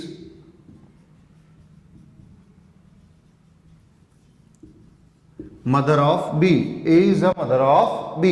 यहां पर एक हैज का मतलब अगर बात की जाए, हैज जो कि अपने आप में एक सिंबल है और यहां जो ये भाषा आपको दी गई है इसको हम लोग बोलेंगे नोटेशन। तो यहां पर जो सिंबल और नोटेशन दिया गया उसको कैसे डिकोड करते हैं वो समझा देता हूं कि यहां पर किसी एक रिश्ते को किसी एक सिंबल से दिया गया होगा तो यहां पर कोड बना दिया गया रिश्ते का किसी सिंबल में। तो किसी सिंबल और नोटेशन से रिश्ता कैसे निकालते हैं वो समझाऊंगा। यहां पर आपको हैश जो एक सिंबल है से बदला गया है किसको, हैज को बदला गया है किससे, मदर रिलेशन से। तो आपको ध्यान रखना है कि हैज जहां पर भी काम आएगा वह किस संबंध को दर्शाएगा, माँ के लिए। ध्यान रखना हर क्वेश्चन में ये अलग अलग हो सकता है। एक क्वेश्चन में हैज मदर के लिए आए, किसी और क्वेश्चन में हैज भाई के लिए, माँ, पिता, बहन, किसी के लिए भी आ सकता है। मतलब हम लोग सीख रहे हैं कि कैसे किस एलिमेंट को किससे बदला गया। यहाँ पर एट द रेट पॉसिबल था, कोई और सिंबल भी आ सकता है। तो किसी एक सिंबल को रिलेशन से, रिलेशन को सिंबल से कोड करना। तो कोडिंग में क्या होगा, रिश्ते को कोड में कन्वर्ट किया गया है, रिश्ते को कोड में कन्वर्ट करके हमें दिया जाता है। अब अपना काम क्या है कि जो भी दिया गया कोड है उसको डिकोड करना है। पहला वर्क क्या है कि पहला वर्क है जो भी कोडिंग बेस्ड बीआर में रिश्ते को कोड में कन्वर्ट करके दिया गया है, पहला जो अपना काम बनता है वो ये कि जो दिया गया कोड है वो किस रिश्ते के लिए आया, ऐसा निकालना अपना काम है। That is called as decoding. तो कोडिंग वाले क्वेश्चन में पहले हम लोग डिकोड करते हैं किसको, दिए गए सिंबल और नोटेशन को, दिए गए सिंबल और नोटेशन को हम लोग डिकोड करते हैं। तो कोडिंग वाले क्वेश्चन में हम लोग डिकोड करते हैं दिए गए सिंबल और नोटेशन को। किस में करते हैं, तो क्वेश्चन का आंसर आता है रिलेशन में। पहला कि कोडिंग बेस्ड रिलेशन में हम लोग डिकोड करते हैं सिंबल और नोटेशन को, किसमें, रिलेशन में। जैसे हम लोग निकाल पाएंगे कि हैज जो शब्द है, हैज जो सिंबल है, ये किसके लिए आया, माँ शब्द के लिए आया। अब जहां पर भी हैज का प्रयोग है वो माँ के लिए ही किया जा रहा है। तो अगर मान लीजिए यहां पर आपको दे दिया जाए एफ हैज एच, तो आप पढ़ेंगे F is mother of H. तो एक बार हमें कोड दे दिया गया, इसका हम लोग यूनिवर्सल यूज करेंगे, तो कहीं पर भी इसको हम लोग अप्लाई करके देख सकते हैं। X has Y, that means X is mother of Y. तो एक बार हमें कोड का डिकोड करना समझ में आ जाए कि ये सिंबल इस रिश्ते के लिए आया, तो रिश्ता हम लोग निकाल लेंगे। कब, जब हम लोग डिकोड करेंगे सिंबल और नोटेशन को, तो हमारे पास आ जाएगा रिश्ता, किस कौन सा सिंबल किस रिलेशन के लिए आया। और रिलेशन आ जाए तो मैंने कहा था छोड़ते नहीं है, हम लोग हाथों हाथ बना लेते हैं इसका डायग्राम। और जैसे ही डायग्राम बनाया वैसे ही हम लोग एबल हो जाते हैं किसी दिए गए क्वेश्चन का आंसर देने के लिए। डायग्राम कैसे बनाते हैं वो मैं आपको पहले ही समझा के आ चुका हूं कि स्टैंडिंग लाइन और हल्की सी स्लाइडिंग लाइन अगर बात की जाए तो पेरेंट्स और चाइल्ड के लिए काम में लेते हैं। डैशेज हम लोग सिबलिंग्स के लिए काम में लेंगे। उसके बाद में double arrow horizontal block line है जो हस्बैंड एंड वाइफ के लिए काम आएगी। प्लस हम लोग मेल के लिए काम में लेंगे और माइनस हम लोग फीमेल के लिए काम में लेने वाले हैं। ये सभी चिन्ह हम लोग काम में लेंगे और डायग्राम बनाएंगे, क्वेश्चन का आंसर देंगे। एक और जो ट्विस्ट हमें यहाँ पर देखने को मिलता है कभी कभी, तो वो ध्यान से रखना, रिश्ता यहाँ पर दो प्रकार का आ सकता है, लेफ्ट टूवर्ड्स टू राइट और राइट टूवर्ड्स टू लेफ्ट। तो ये ध्यान रखना, कभी कभी ये भी पढ़ने में आता है कि F is mother of H और H is mother of F भी हो सकता है। कैसे, यहाँ पर लैंग्वेज अगर बदल दी जाए तो रिश्ता भी बदल दिया जाएगा। यहाँ पर ए बी और यहाँ पर बी ए दे दिया जाए तो अब H is mother of F and Y is mother of X हो जाएगा। तो भाषा पे बड़ा ध्यान रखना है, भाषा अगर रिवर्स में दे दी गई तो आपको भी रिश्ता राइट टू लेफ्ट ही पढ़ना होता है। तो कोडिंग वाले क्वेश्चन में प्रारूप क्या है, कैसे क्वेश्चन के आप डिकोड करेंगे, ये मैंने आपको समझा दिया कि कोडिंग वाले रिलेशन में रिश्ता हमें कोड में दिया जाएगा, हमारा काम है इसको डिकोड करना, सिंबल और नोटेशन से रिश्ता निकालना। रिश्ते को भी ध्यान में रखना कि लेफ्ट से राइट का है कि राइट से लेफ्ट का, फिर उस रिश्ते का डायग्राम बनाना, क्वेश्चन के आंसर दे देना है। आसानी के साथ में स्ट्रेटजी को फॉलो करके हम क्वेश्चन का आंसर दे सकते हैं। तो this is the basic one, कैसे आपको क्वेश्चन दिया जाएगा, कैसे क्या किया जाएगा, मैंने आपको समझाया। अब मैं एक क्वेश्चन आपको देता हूं, ध्यान रखना क्वेश्चन से पहले कोड वो हमें देगा, बिना कोड दिए क्वेश्चन पे हम लोग नहीं जा सकते। तो पहले हमें कोड गिवन होंगे, जैसे P%Q, P is daughter of Q, ऐसा कुछ दिया गया। Same P @Q, P is brother of Q, P alpha Q, P is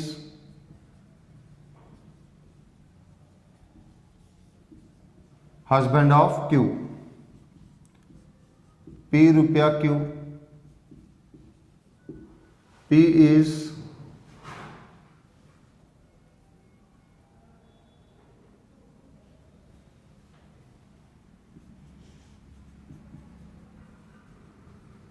mother of Q. मान लीजिए ऐसा कुछ आपको दिया गया है, ये कोड है जो पहले क्वेश्चन से पहले हमें दिए जाते हैं, के बाद में हमें इनके आधार पे क्वेश्चन दिया गया रहेगा। जैसे मैंने आपको क्वेश्चन लिखा,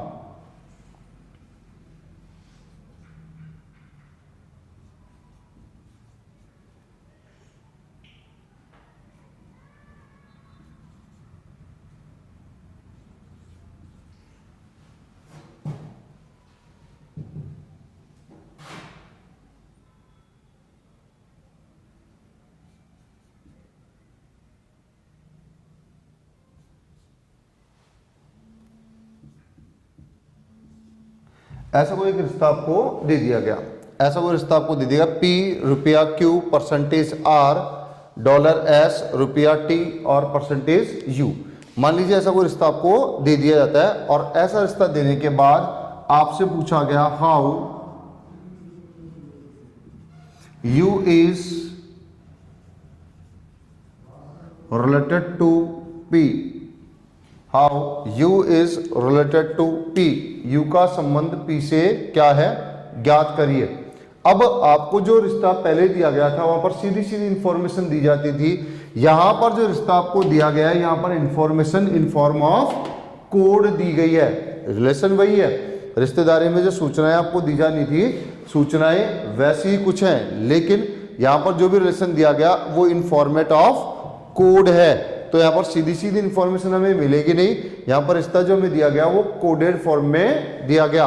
तो कोड के भी यहाँ पर हम इसको पहले करेंगे डिकोड, फिर इसका बनाएंगे डायग्राम और फिर क्वेश्चन का आंसर देंगे। तो हमें यहाँ पर देख लेना है कि रिश्ते जो दिए गए हैं कितने हैं। देखिए ध्यान से, यहाँ पर क्या होता है कि एक बार इक्वेशन देखने के बाद बच्चे को समझ में नहीं आता तो आपको इक्वेशन देख के डरना नहीं है, यहाँ पर एक एक रिश्ते को पकड़ना है। ये एक रिलेशन है, अगला सेकेंड, थर्ड, फोर्थ और ये 5 अलग अलग स्टेटमेंट है रिलेशन के। तो 1 बाय 1 एक एक को आप सॉल्व करिए, उसको प्लॉट करिए और आगे के लिए चलिए, जब भी आपसे क्वेश्चन प्रॉपर हो पाएगा। एक साथ अगर आप जाएंगे तो संभावनाएं कम हो जाती हैं। पहला रुपया, रुपीज स्टैंड फॉर मदर। अब यहां पर ये भी ध्यान रखना है मदर कौन है, पी के क्यू, पी लेफ्ट से राइट है तो पी ही मदर होगी, पी माँ है क्यू की, P is mother of Q. ये रिश्ता हमने बना लिया। आगे चलते हैं, क्यू परसेंटेज आर, परसेंटेज का मतलब है daughter, Q percentage R, percentage का मतलब है डॉटर। कौन है daughter, Q is a daughter of R, Q R की डॉटर है तो Q is a daughter of R, Q R की डॉटर हो गई। पी डॉटर, पी मदर है क्योंकि क्यू डॉटर है आर की। जैसे जैसे डायग्राम बना ये रिश्ता हमने बना लिया और ये हमें समझ में आ गया कि ये दोनों आपस में हस्बैंड एंड वाइफ है, तो ये हस्बैंड है। आगे बढ़ गए, at the rate, at the rate का मतलब है भाई, भाई कौन है, आर, किसका, एस का, R is brother of S, R is brother of S, R भाई हो गया किसका, एस का। हमें ये नहीं पता कि एस कौन है, तो आगे बढ़ते हैं, एस रुपीज, रुपीज मतलब माँ, एस भी माँ लगती है किसकी, टी की, एस भी माँ लगती है टी की। रिश्ता भी हमने बना लिया। आगे हमने बनाया वापस से, दिया गया है हमें परसेंटेज, परसेंटेज का मतलब है डॉटर, टी भी डॉटर लगती है किसकी, यू की। अब यहां पर क्या आप यू के बारे में कह सकते हैं, क्या आप यू के बारे में नहीं कह सकते, मैटर इसका आता है। तो आपको ध्यान रखना है क्या कि जब एक संतान है और ये माँ लगती है, ये संतान इसकी भी है, तो ये गारंटेड हस्बैंड या इसका फादर ही है। एस का हस्बैंड है और टी का फादर है। तो दिए गए स्टेटमेंट का डायग्रामेटिकली फॉर्म बनता है ये। इनको जब एक एक हम लोग प्लॉट करके बनाएंगे तो ये बनता है। अब हमें पूछा है how the U is related to P, P से चलेंगे और यू की तरफ चलेंगे तो जो रिश्ता निकल के आएगा वो हमारे क्वेश्चन का आंसर होगा। पी से चलेंगे और यू की तरफ, यहां से आ गए पी, हस्बैंड की सिस्टर तो आप बोलेंगे सिस्टर इन लॉ, ननद, और सिस्टर इन लॉ का हस्बैंड तो हिंदी में बोलेंगे नंदोई और इंग्लिश में बोलेंगे brother in law. So the U is brother in law of P. You जो है वो ब्रदर इन लॉ लगेगा किसका? पी का। तो क्वेश्चन का आंसर आ जाएगा U is a brother in law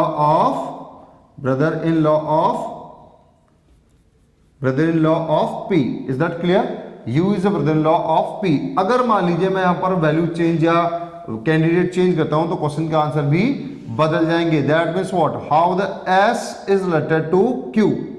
how the S is related to Q. तो अब हमें याद होना चाहिए हम क्यू से चलेंगे पी के और, क्यू से पी की ओर चले, ये क्यू है, ये क्यू से एस की ओर, क्यू से चलेंगे एस की ओर। तो क्यू से आप चलिए वाया पी के थ्रू जा सकते हो और आर के थ्रू भी जा सकते हो, आंसर सेम रहेगा। Mother's husband father, father sister aunt, ऐसे ही फादर सिस्टर सीधा सीधा क्वेश्चन का आंसर आ जाता है आंटी। तो दिए गए कोडिंग को कैसे डिकोड करना है, डिकोड के बाद इक्वेशन को कैसे रिलेशन में बदलना है और रिलेशन के बाद क्वेश्चन के आंसर कैसे देने होते हैं, कि हमें प्रॉपर समझ में आना था। फिर से मैं आपको क्वेश्चन देता हूं और उसको भी आपको बना के और क्वेश्चन के आंसर निकालना आना चाहिए। फर्दर नेक्स्ट मैं आपके लिए वैल्यूज और बढ़ा देता हूं।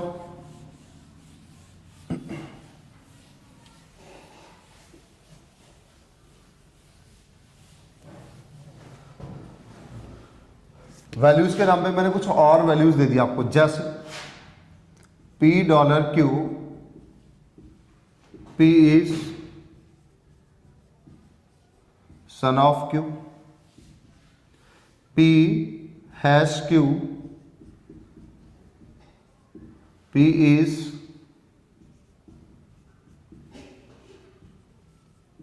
सिस्टर ऑफ Q, और एक लिख देता हूं P copyright Q, P is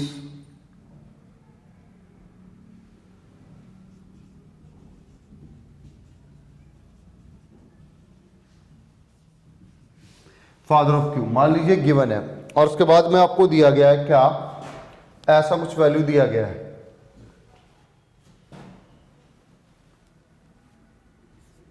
X copyright Y copyright Z $A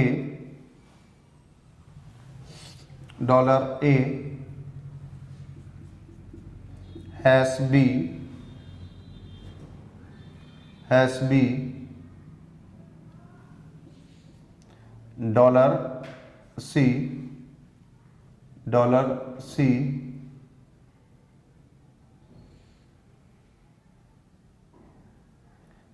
$C alpha D। मान लीजिए कुछ दिया गया, क्वेश्चन पूछा गया how D is related to Y, how the D is related to Y, D का संबंध Y से क्या है, रिश्ता, ऐसा कोई इक्वेशन है आपको दिया गया है। आपको इस इक्वेशन को कोड के बिहाफ पर डिकोड करना है और डिकोड करने के बाद क्वेश्चन के आंसर देने हैं। ठीक है, आजकल ऐसे कुछ ज़्यादा फॉर्मेट है जो चल पड़े हैं, इतना बड़ा इक्वेशन हालांकि नहीं आएगा, लेकिन फिर भी हम प्रैक्टिस ही बड़े की करेंगे या ज़्यादा अच्छे की करेंगे, तो अगर इसके बराबर या इसके कमतर कोई क्वेश्चन आता है तो हम आसानी से उसे हल कर पाएंगे, हमारा कॉन्फिडेंस बिल्ड होगा।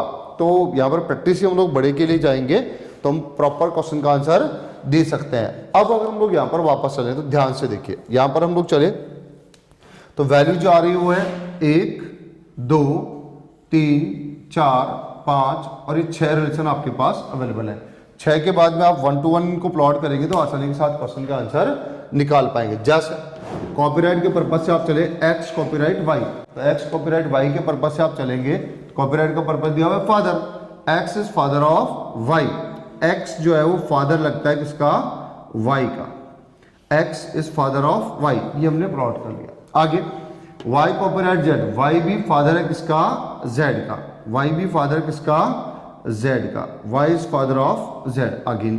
आगे कहा गया Z dollar means what, son, Z son है किसका, तो आप लिखेंगे A का, Z is son of A। ठीक है, जैसे आपने ये लिखा तो Z, ये Y हस्बैंड है तो ये वाइफ, और दोनों हस्बैंड एंड वाइफ, इसके माताजी पिताजी। B dollar means what, son, A is sorry A hash का मतलब है sister, A is a sister of B, B dollar means son, B is a son of C and C alpha means husband, C husband है D के respect में। यहां ये wife, ये आपको दिए गए इक्वेशन को डायग्रामेटिकली फॉर्म में कन्वर्ट करना हो गया। आपने दिए गए रिलेशन को डायग्रामेटिकली फॉर्म में कन्वर्ट कर लिया।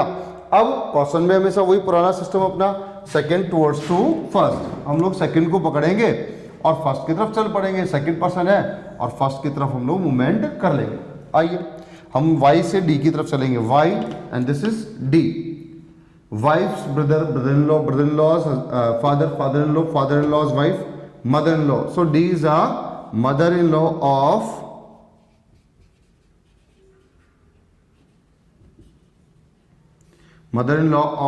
Y. D is a mother in law of Y. तो ऐसे क्वेश्चन को कैसे आप डायग्रामेटिकली फॉर्म में कन्वर्ट करेंगे, कैसे आप दिए गए क्वेश्चन का आंसर निकालेंगे, ये समझ में आपको आना चाहिए था कि रिलेशंस के बिहाफ पर अगर हम लोग जाएं तो कैसे इन पर्टिकुलर क्वेश्चंस को हम लोग बनाएंगे, लिखेंगे। कोडिंग वाले को डिकोड करना होता है, उसके बाद में दिए गए इक्वेशन या कोड के बिहाफ पर जो रिलेशन हमें दिए गए हैं उनको प्रॉपर डायग्रामेटिकली फॉर्म में कन्वर्ट करना है, किसका रिश्ता किसके साथ में क्या है इसको फाइंड करना है और क्वेश्चन के आंसर दे देने होते हैं। So this is the second variety of the coding और डिकोडिंग। कोडिंग डिकोडिंग में सेकंड वैरायटी में कोडिंग बेस्ड क्वेश्चन को कैसे सॉल्व करते हैं और कैसे डायग्राम बना के हम क्वेश्चन के आंसर देते हैं। अब बचता है आपका final, that is indication based BR, कि आपको दिया गया है संकेतन या इशारों पर आधारित रक्त संबंध के क्वेश्चन किस प्रकार के आएंगे और कैसे आप उन्हें सॉल्व करते हैं के बारे में डिस्कस करते हैं। अब हम लोग पढ़ते हैं ब्लड रिलेशन में third variety of the question, तीसरे प्रकार के क्वेश्चन कैसे आते हैं और कैसे उन्हें हम लोग सॉल्व करेंगे। Third variety of the question of blood relation is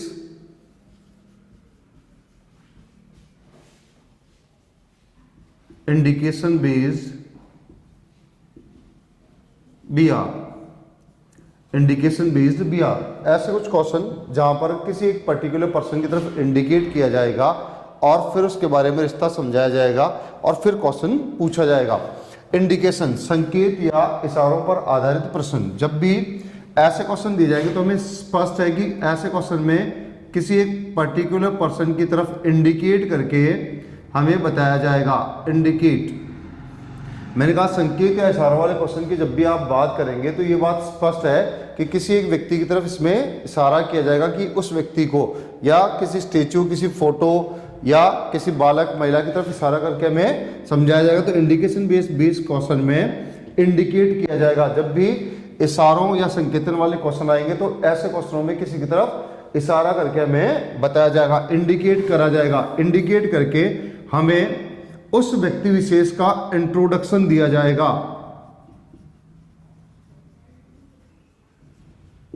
जब भी ऐसे क्वेश्चन आएंगे तो ये बात ध्यान से क्लियर करिए कि ऐसे क्वेश्चनों में किसी व्यक्ति की तरफ इंडिकेट किया जाएगा और इंडिकेट करके उस व्यक्ति के बारे में हमें इंट्रोडक्शन दिया जाएगा। आप इनको ध्यान से देखेंगे तो क्वेश्चन की फॉर्मेटिंग ऐसे ही बनती है, पहली लाइन इंडिकेट होगी, इंडिकेट किया जाएगा, दूसरी लाइन में उसका इंट्रोडक्शन दिया जाएगा। अब जब भी ये बात स्पष्ट करिए कि इंट्रोडक्शन दिया जाएगा तो इंडिकेट किया जाएगा, या इंडिकेट किया जा रहा है तो उसका इंट्रोडक्शन दिया जा रहा है। मैंने हमेशा कहा कि जो भी क्रिया एक्शंस मार्केट में या सोसाइटी में बने हैं उनके पीछे का एक मोटो होता है। जैसे इंडिकेट करना, इशारा हम लोग तभी करते हैं जब किसी के बारे में हम उसका इंट्रोडक्शन दे रहे होते हैं। तो इंडिकेशन बुरा नहीं है, लेकिन गलत जगह पे इस्तेमाल करना गलत होता है, गलत इशारे करना गलत होता है। लेकिन जब भी हम इंट्रोडक्शन देते हैं तो भी तो हम इशारा करते हैं, या इशारा करते हैं तो उसके बारे में इंट्रोडक्शन कर रहे होते हैं। तो इंडिकेशन वाले क्वेश्चन में इंडिकेट किया जाएगा, इंडिकेट करके उसका इंट्रोडक्शन दिया जाएगा। अब इंट्रोडक्शन कैसा होता है, जैसे मैं और सामने कोई व्यक्ति खड़ा है, आपस में बात करें तो किसी थर्ड पर्सन का जब इंट्रोडक्शन हम लोग करेंगे तो या तो बेस मैं बनूंगा या बेस सामने वाला व्यक्ति बनेगा। तो मेरे रिस्पेक्ट में या तो मैं रिश्ता समझाऊंगा या सामने वाले व्यक्ति के रिस्पेक्ट में रिश्ता समझाऊंगा। तो इंडिकेट करके मैं इंट्रोडक्शन दूंगा विद रिस्पेक्ट ऑफ समवन, या तो मेरे या उसके या किसी तीसरे व्यक्ति के सापेक्ष में रिश्ता आपको समझाऊंगा, इंट्रोडक्शन दूंगा। और इंट्रोडक्शन में मैं उसके रिश्ते के बारे में बताऊंगा, कि ये मुझसे कैसे संबंध है, या दूसरे से कैसे संबंध है, या तीसरे व्यक्ति से कैसे संबंधित है। तो जब भी इंडिकेट किया जाएगा तो इंट्रोडक्शन किया जाएगा, इंट्रोडक्शन में रिलेशन समझाया जाएगा विद रिस्पेक्ट ऑफ समवन, मेरे सापेक्ष, सामने के सापेक्ष, या किसी और व्यक्ति के सापेक्ष रिश्ता समझाया जाएगा। और रिश्ता समझाया जाएगा तो मैंने कहा कि जैसे रिश्ता आ जाए तो हमें उसका डायग्राम बना लेना होता है, और डायग्राम बना के क्वेश्चन का आंसर देना होता है कि जैसा कि हमारा पुराना सिस्टम चल रहा है। लेकिन यहां पर चूंकि क्वेश्चन एक ही क्वेश्चन के रिगार्डिंग आता है, इसलिए हम लोग हर बार डायग्राम बना के क्वेश्चन का आंसर दें तो उसमें टाइम कंज्यूमिंग प्रोसेस भी होता है। यहां पर चूंकि रिश्ता किसी एक व्यक्ति के सापेक्ष समझाया गया होता है तो आप भी उसको अपने सापेक्ष ध्यान में रख के क्वेश्चन का आंसर कर सकते हैं। That is called as apply yourself.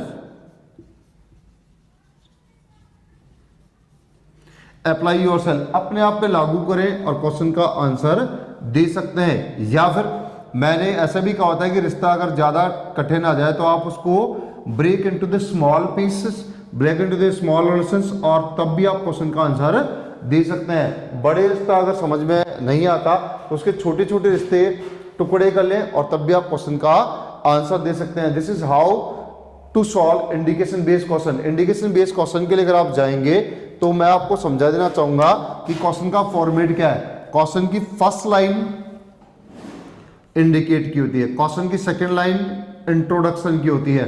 Introduction में रिश्ता दिया जाता है और आप उसे एनालाइज करते हैं। एनालाइज करने के बाद थर्ड लाइन में क्वेश्चन रखता है और आप उस क्वेश्चन का आंसर देते हैं। ठीक है, तो मैं आपको समझाने की कोशिश कर रहा हूं कि इंडिकेशन वाले बेस्ड क्वेश्चन की फॉर्मेटिंग क्या है। पहले किसी व्यक्ति की तरफ, स्टेच्यू की तरफ, फोटो की तरफ इशारा करके कुछ कहा गया होगा। क्या कहा गया होगा? उसका इंट्रोडक्शन, इंट्रोडक्शन में रिलेशन बोला गया होगा जो कि सेज या दैट के बाद में आता है, और उसको एनालाइज करने के बाद आपसे क्वेश्चन पूछा जाता है जिसका आपको आंसर देना होता है। जैसे मैं कुछ क्वेश्चन दे रहा हूं, एक बार ट्राई करते हैं कैसे सॉल्व होंगे और कैसे क्वेश्चन आपके लिए आते हैं। तो इंडिकेशन बेस्ड क्वेश्चन में कैसे आपको क्वेश्चन सॉल्व करना है की रणनीति मैं आपको समझा के आ चुका हूं। अब आप इन क्वेश्चंस को कैसे सॉल्व करेंगे वो समझा रहा हूं। जैसे मैंने आपको कहा indicate towards Meena, Ramesh says. Meena की ओर इशारा करते हुए मिस्टर रमेश कहते हैं शी इज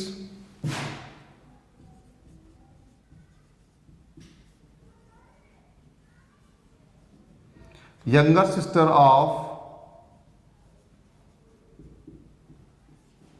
my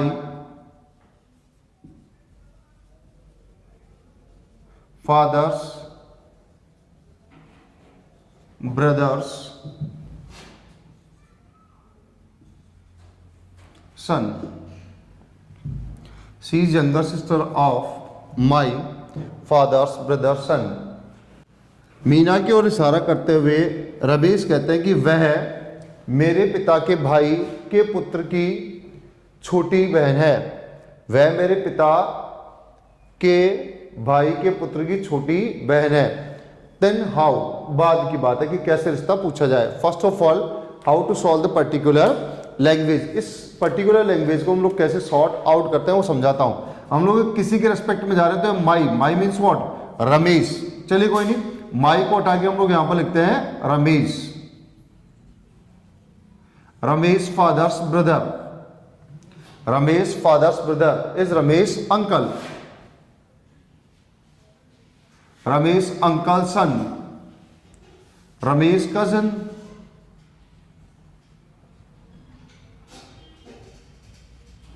ठीक है, the younger sister of Ramesh cousin is again Ramesh cousin. She is what? Meena is Ramesh cousin. ये पर्टिकुलर लाइन का सेंस आपके पास में आता है कि इस पूरी लाइन का मतलब क्या निकल के आता है? Meena is a Ramesh cousin. If Meena is Ramesh cousin then how the मीना's father is related to the Ramesh और how the Ramesh father is related to the Meena। Question कोई भी हो सकता है। क्वेश्चन के रिस्पेक्ट में आप जाएंगे तो क्वेश्चन में कोई भी एक पर्टिकुलर क्वेश्चन वो पूछ सकता है। तो क्वेश्चन का माइंड नहीं करना, फर्स्ट ऑफ ऑल ये जो पर्टिकुलर लाइन हमें क्या कहने वाली है इसके बारे में हमें पूरा नॉलेज होना है कि ये अगर लाइन हमारे समझ में आ गई तो फिर रिलेशन तो हम लोग आसानी से फाइंड आउट कर सकते हैं। तो अब यहाँ पर क्वेश्चन किसी के रिगार्डिंग में पूछा जाता है, how the Ramesh grandfather is related to the Meena's mother या Meena's father, how the Meena's mother is related to the Ramesh, whatever कोई भी क्वेश्चन आपके पास होता है तो आप उस क्वेश्चन को कैसे ट्रीट करेंगे ये मैंने समझाया। फिर से क्वेश्चन मैं आपको देता हूं, कैसे आप क्वेश्चन पे जाएंगे, कैसे उसे सॉल्व करेंगे उसकी बात भी करता हूं कि अगर मान लीजिए कोई क्वेश्चन आपको दिया गया तो आप कैसे उसे ट्रीट करते हैं। फिर से मैंने कोई एक लैंग्वेज दिया आपको, indicate towards Sita, mister Ram says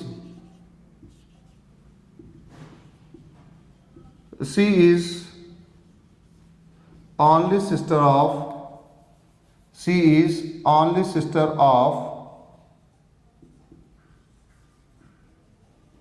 my son's mother's father's wife's son. Indicate towards Sita, Mr. Ram says she is only sister of my son's mother's father's wife's son. Sita की ओर इशारा करते हो, राम जी कहते हैं, राम कहते हैं क्या, वह मेरे पुत्र की माँ के पिता की पत्नी के पुत्र की इकलौती बहन है। अब क्वेश्चन कोई भी वहां पर आपके लिए क्रिएट किया जा सकता है। फर्स्ट ऑफ ऑल लैंग्वेज को सॉल्व करना आपको आना चाहिए। My means what, Ram, Ram sons mother is Ram's wife, Ram's wife's father, Ram's father-in-law, Ram's father-in-law's wife, Ram's mother-in-law, Ram's mother-in-law's sons is Ram's brother-in-law. So the only sister of Ram's brother-in-law is Ram's wife. She is what? Sita is wife of Ram. Is the conclusion of the statement or the line. अगर आप इस particular line पे जाएंगे तो इस particular line का जो conclusion निकल के आता है वो इतना, Sita is wife of Ram. Then question कोई भी वहां पर क्रिएट किया जा सकता है, how the Ram son is related to the सीता's फादर, how the Ram's father related to the Sita, whatever कोई भी क्वेश्चन वहां पर आपके लिए रखा जा सकता है। क्वेश्चन में लैंग्वेज को शॉर्ट कैसे करेंगे, फाइनली एक रिश्ता कैसे निकालेंगे ये आपको समझना है। उसके बाद तो किसी भी इंडिकेशन बेस्ड वाले क्वेश्चन को आप आसानी से सॉल्व कर सकते हैं। क्वेश्चन में लैंग्वेज को तोड़ना, तोड़ के छोटे रिश्ते में बदलना और उसके बाद फाइनल लाइन में रिश्ता क्या निकल के आता है ये अगर आपको समझ में आता है तो आप किसी भी इंडिकेशन बेस्ड क्वेश्चन को सॉल्व आसानी से कर सकते हैं। तो ये मैंने आपको समझाया हाउ टू क्रिएट और solve the indication based question. रक्त संबंध में 3 वैरायटी के क्वेश्चन मैंने आपको समझाए, क्वेश्चन कैसे कैसे आते हैं और आप उन्हें कैसे सॉल्व करेंगे। इंफॉर्मेशन वाले बेस्ड क्वेश्चन कैसे ट्रीट करेंगे, उसके बाद में कोडिंग वाले और फाइनली इंडिकेशन वाले क्वेश्चन कैसे सॉल्व करेंगे। रक्त संबंध में maximum variety of the question मैंने आपसे डिस्कस की, होप्स हो कि आप इन्हें बढ़िया से रिकॉल करेंगे, पढ़ेंगे, क्वेश्चन सॉल्व करेंगे। और अगर समस्या आती है तो आप कॉन्टेक्ट कर सकते हैं हमारी इंक्वायरी नंबर पे। आगे के लिए हम किसी नए चैप्टर के साथ में पुनः मिलेंगे ब्लड रिलेशन के साथ। धन्यवाद, मिलते हैं नेक्स्ट चैप्टर में। Thank you.